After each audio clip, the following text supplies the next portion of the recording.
let me talk about who I am first. I'm a guy who, like many of you, when you got called to be in scouting, sometimes you went kicking and screaming. And I remember I was in a leadership position in a ward where I was placed over the scouting at one point in time. I went to the scoutmaster and I says, "What can I do to help you?" And he says, have you been to basic training yet? And I says, no. And I says, when is it? And he told me the time. And I says, boy, I'm really busy around that time. And he says, either you go to that or you get a new scoutmaster. And I went, whoa, yeah, I can make that. I can do that. He was a really good scoutmaster. I told him that story recently and he says, I really did that. And I says, yes, you really did that. But it put me on a path in scouting where I went to basic training. And then I got there and a lady I knew by the name of Sue Moore says, when are you going to Wood Badge? And then it just snowballed from there. I believe that through those experiences, it was no longer a calling to me. It was a passion that came as you see the change in people's lives. I'm married and have 4 children, 20 grandchildren, 11 grandsons, and 9 granddaughters, if I can do the math right. Been married 51 years and counting. She gave me another year contract, so I get them 1 a year at a time. So I'm good until next January, I guess. And so that's a little bit about me. I've been in many positions. I got to be a scoutmaster for 13 years. I've been in positions to where I'm working with the youth for many, many, many, many years. Been the council commissioner for 2 years. Before that, I was on the Northern End board, and I've been a district chairman.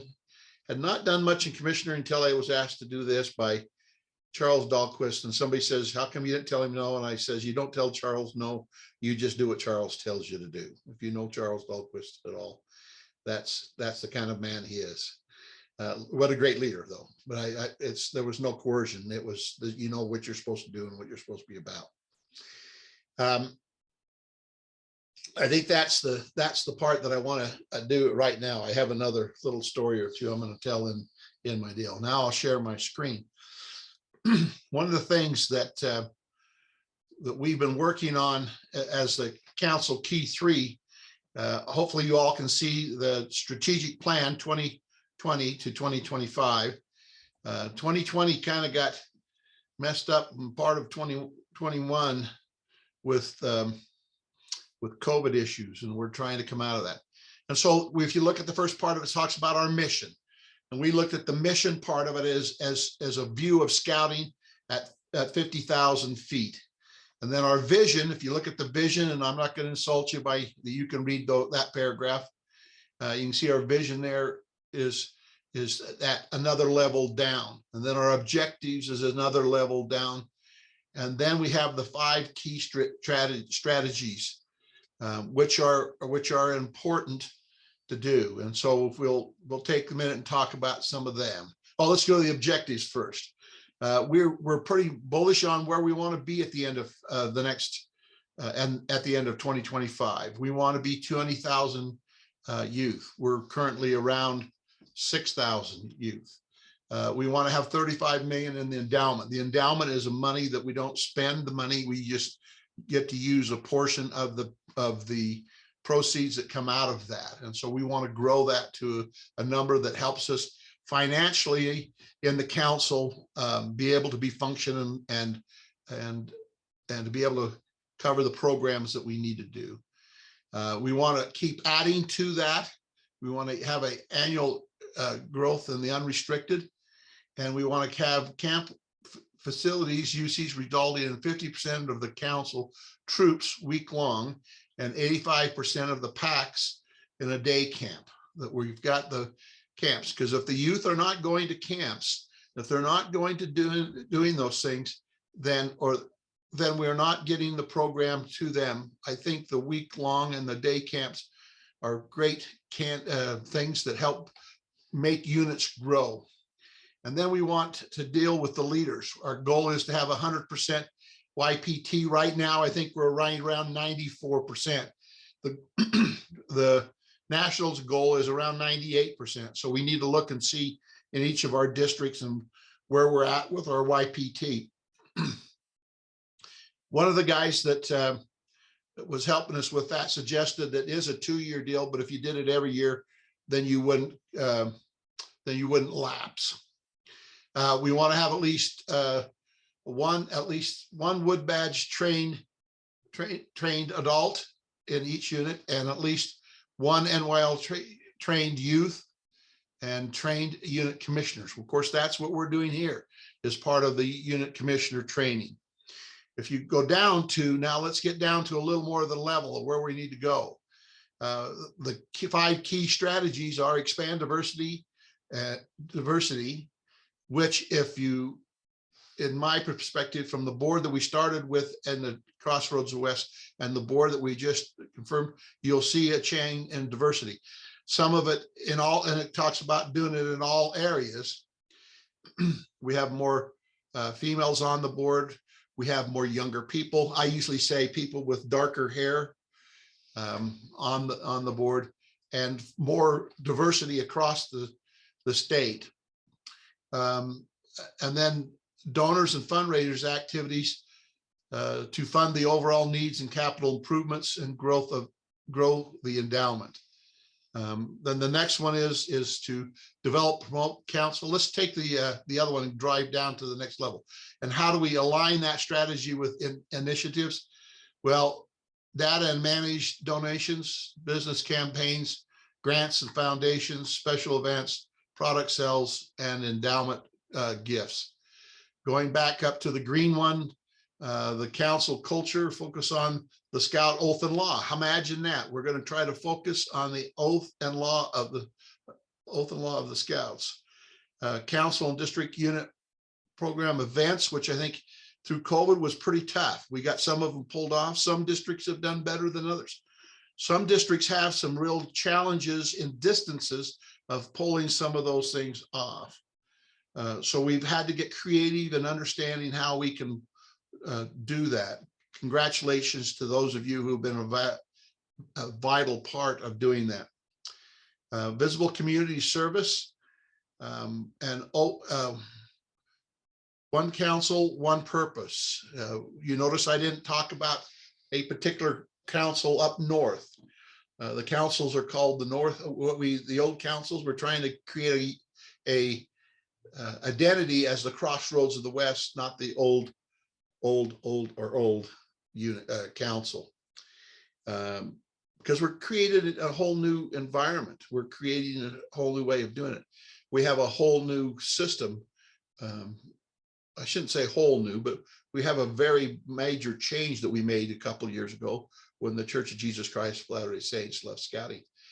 And unfortunately, through some of the bankruptcy stuff, which I'll talk about later, we've lost some of our other religious chartering partners, and we've been able to, the National has been able to pull some of those back and convince them that they are there, and some of them have reaffirmed their allegiance to scouting and what it does for youth. To celebrate diversity in all forms, communicate and listen and repeat. We're going to communicate, listen, and repeat. Okay, going back up to the red one, engage partners between fully committed employees. So our staff, we all work with a DE in one way or another, and then the volunteers, and we're trying to activate the alumni and the youth to strengthen the council and district and go to grow healthy. We want to have it be a strong, deep units and have traditions that are there that we create and support them. And by having people who are engaged, that makes it more important. I mentioned in my opening about me being told by the Scoutmaster to go to basic training. Well, that was my engagement at that time. And that's what we want to do more fully in what we're doing. And then we're going to have, we need to make sure that we're working with committee structures and recruitment, volunteer development, engage alumni, staffed and functioning commissioners. Then that's again comes back to what we're here about today. Aggressive recruiting and quality program to fulfill our mission and grow the overall council membership. Obviously, I'm in the blue again, blue. Virtual meetings, which we are doing, and social media, which, by the way, the council has been doing a lot of stuff with social media. And one of the reasons we hit social media is that we can take the demographics that we have in a particular area and through some of the, don't ask me how they do it, but they know who is opening what, and they can use that focus right on that group who we want to recruit to scouting. Print, AV, and earn media across. We want to make sure that we're public. So we like a lot. One thing I haven't seen a lot of is people putting, of course, most people don't read the paper anymore, but we used to see Scouts and stuff, Eagle Scouts awards in the paper, and also some Eagle projects and some service projects that we've done. We want to try to make sure that we take advantage of everything that we can. We have a membership plan, which I'll come to in a minute, and program calendar, which really goes down to each of the districts and each of the units, and collaborate between council and district. We want to make sure that we're trying not to step on each other. And we're going to have the common structure or committee structure, and the leaves us kind of whatever we want to make it. Going up to the purple full leverage of our world-class camps and facilities, which I'll talk a little bit more about in just a second. Deliver our mission and drive sustainable, predictable revenue, maintain, protect, and promote an innovation and asset right sizing, meaning that we have the right amount of camps and we're using them. So let's take a second and go into where we're at in membership. What this screen talks about is the top part of it talks about the membership growth goals for each of the districts, including the scout reach. And you can see what the goals are. And if you go down to the next one, you can see where some of them are at in their growth plan. So Weaver Rapids is up, Thurston Peak's up, and Nita, who's on this call, she's knocking it out the park. Congratulations, Nita. And then the same thing, if you look down on the membership differences between last year and this year, Nita's district is really doing well. Not to point out anybody and separate anybody, but since she's on the call, we want to pat her on the back. The next thing is there is a plan. I kind of didn't take the early years. This is the membership plan. We talk about, you can see the things in May. I'll put this in the chat. I forgot to do it when everybody was there. I'll put this in the chat if any of you are interested in downloading this information so you can have it. Because we seem to make up things and none hide them really good, not tell everybody. So we won't take a lot of time on the membership because you can read that and go through that. The next one down, so there's that, is where we're utilizing our camps. So one thing that's been very interesting is that we get more people to camps than we have units. So if you look at that, you got, this is the Scout sign up report as of May 3rd. And you can see that Hunt, Hunt's pretty much really pretty close to full. And these will fluctuate a little bit as units actually start to line up with their merit badges and what have you. We've opened a new camp this year.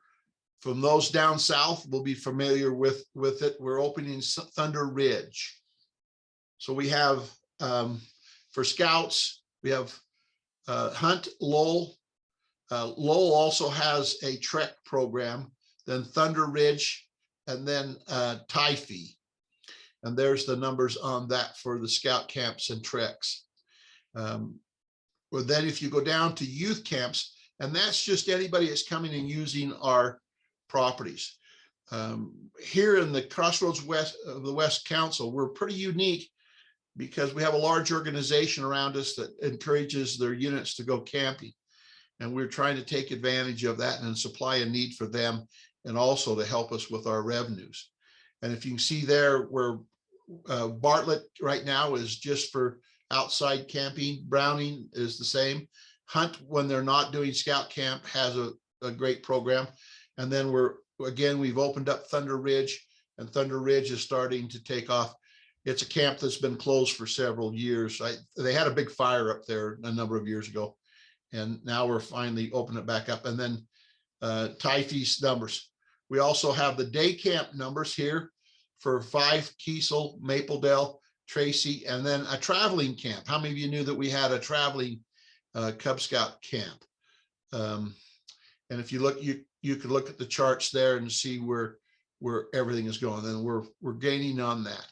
Now, what does that mean to us? Well, part of what we talked about in the strategic plan was to have to be financially viable to carry out the mission of scouting.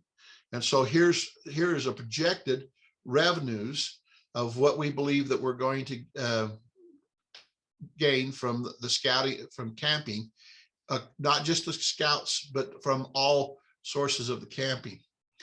And there real quickly, like I say, I'll put this in. If you're interested in the numbers, you can have those, just so I don't run out of time.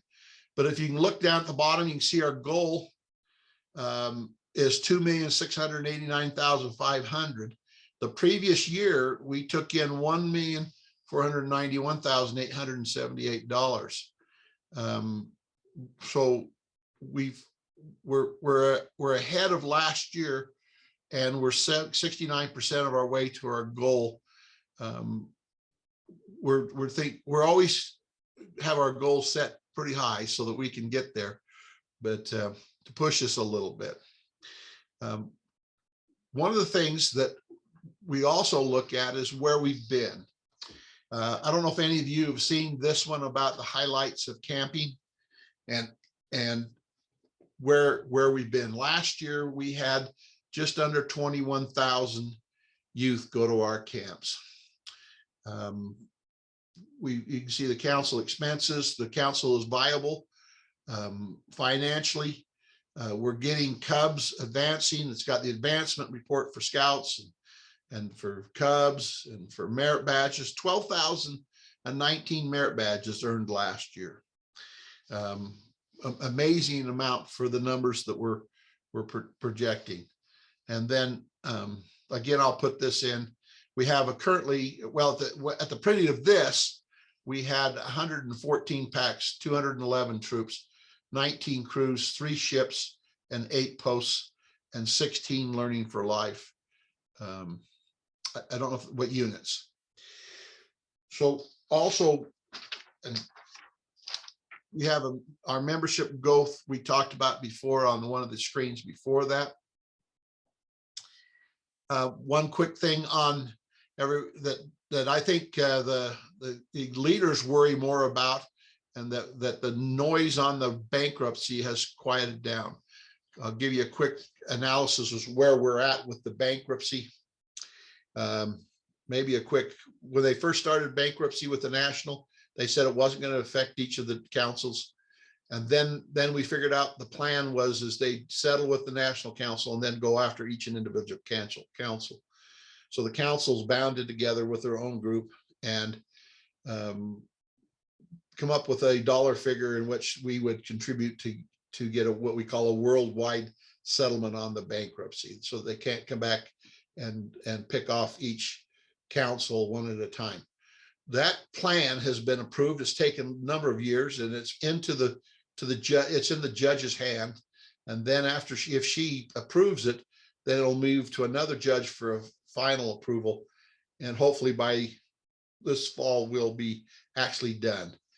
The finances that we have, they're allowing us to pay what we voluntarily were told to pay. Did you catch that? We were volunteering to pay what we're told. Kind of a twist your arm deal, but we're giving some properties which are non-camp properties that the councils owned, and we have the cash set aside. We're in no danger financially from this if the plan is approved as it is there. I'm stop sharing. So let's talk about what that all means and where are we going, and how do we get it done? And that's a big problem, and a lot of it's done one person at a time. Every person that's on here has an influence in their community, and influence of people. And why do we do what we do? One time I was as a scoutmaster. I'm going to give you one of the reasons that I do it. I have a lot of them, but I have one that's really important to me in my mind that came. My assistant scoutmaster, when I was a scoutmaster, came to me and said, there's a young man that moved across the street from him, and he talked him into coming to Scouts. And so one day, Damien shows up at our Scouts, and he's a year or so behind in school. I thought maybe he had some learning disabilities, but that wasn't the case. Very smart young man. And one day, all of the older Scouts were going to one of the dad's businesses to see how they ran their business. And one of the boys says, yeah, Mo, my dad works at the Smith's Dairy. My dad does this. My dad does this. And Damien spoke up and said, I don't know who my dad is. And that got me to my core. And I said, Damien, you mean you just don't live with your dad, right? No, my mother has never told me who my father is. And so I looked at him and said, oh my gosh, this kid needs scouting bad. He needed brothers who were the young men that were in that scout troop. One day I told Damien, I put my arm around him and it says, because they were having a deal with the fathers. And I said, Damien, I'll be your dad anytime you want. He promptly went to school. He went to school with one of my granddaughters. He went to there and told him he was her uncle. So Damien worked hard and became an Eagle Scout and got away. Damien, reason he was behind school, his mom kept him home and to tend the other kids. He was living, while he was in my scout troop, he lived with 2 different aunts and a grandma. I never let him out of my troop, even though he didn't live in our area. They didn't let him out because they seen what the growth that happened to Damien. And he's in college and doing well. And that's what scouting is all about, is changing people's lives. That's where we get down to that scouting spirit. I think that's why every one of you who are on this Zoom call are here, is that you have those sacred points of time, or very important parts of time in your life in which you've been able to be a part of someone's life, and to be able to touch their life. And what it does for you is what it is. And I really believe that that's the scouting spirit. And that's why we need to keep this program moving. We need to have people have their lives touched, not just the youth. My story about Damien touched me as much as I think it did Damien. I have a lot of choices. My son paid me a compliment one day. Was in my office, and he works with me, and somebody come in and seen a picture of my family, and they said, well, how many sons do you have, Alan? And I said to my son, Nick, how many sons do I have?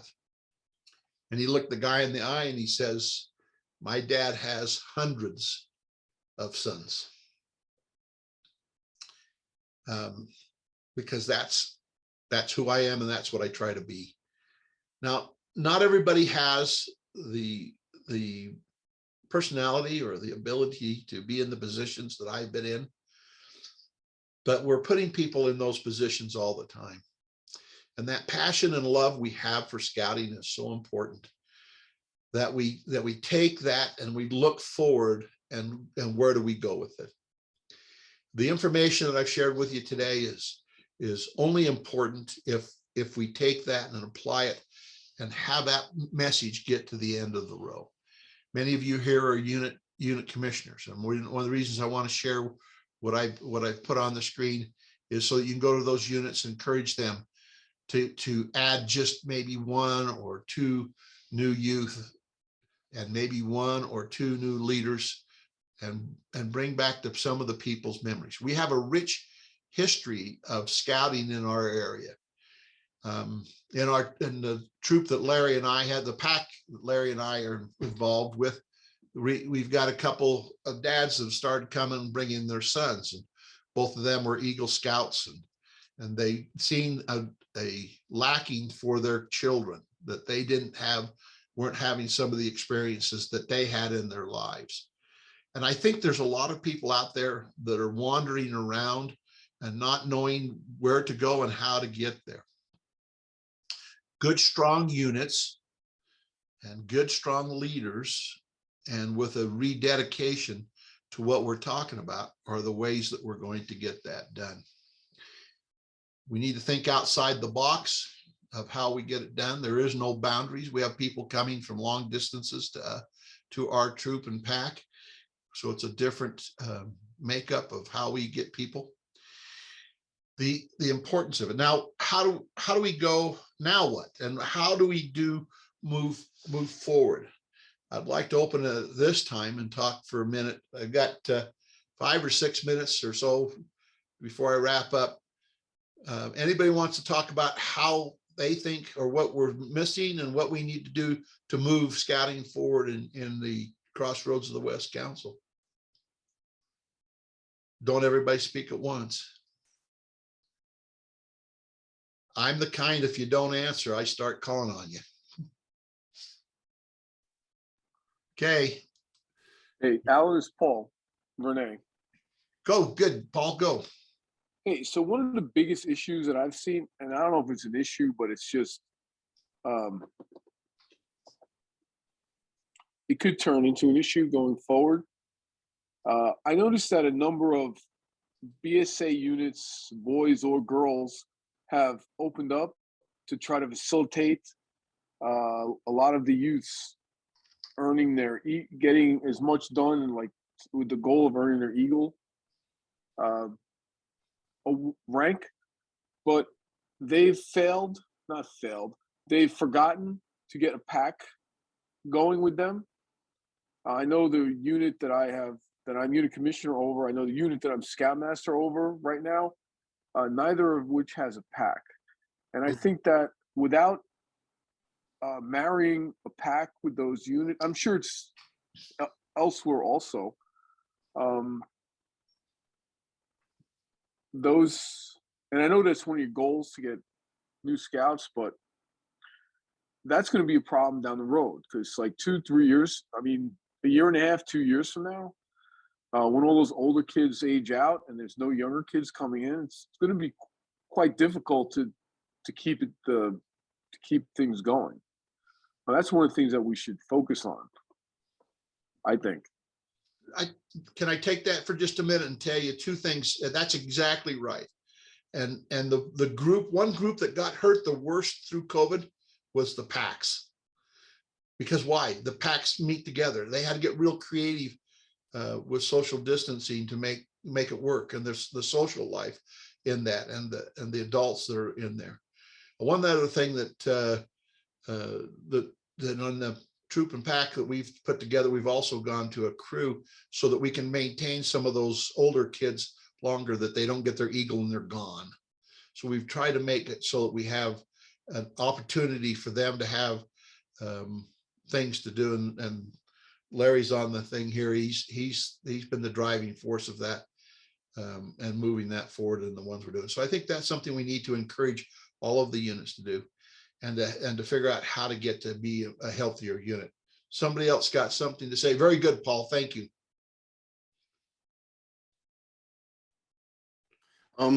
This is Rich Evans. One thing that I like to emphasize, and I think it's very, very important, is that I know that some folks, they remember the days of 5,000 units and things like that, and they've seen a whole lot of change, and we've gone through a lot of change in these last few years. The change in scouting, the change, the difficulties with the lawsuit, just in general. One of the things that I like to emphasize is that we are in a rebuilding process right now, and we need to be patient. This is not going to take 2 months, 6 months, a year. I know I'm in here for the long haul. This is going to take years for us to get all back together. So please don't become discouraged. Keep plugging along with that. I'll be right there with you. And we'll get this all built back together again. Thank you, Richard. That's exactly the attitude that we need to have.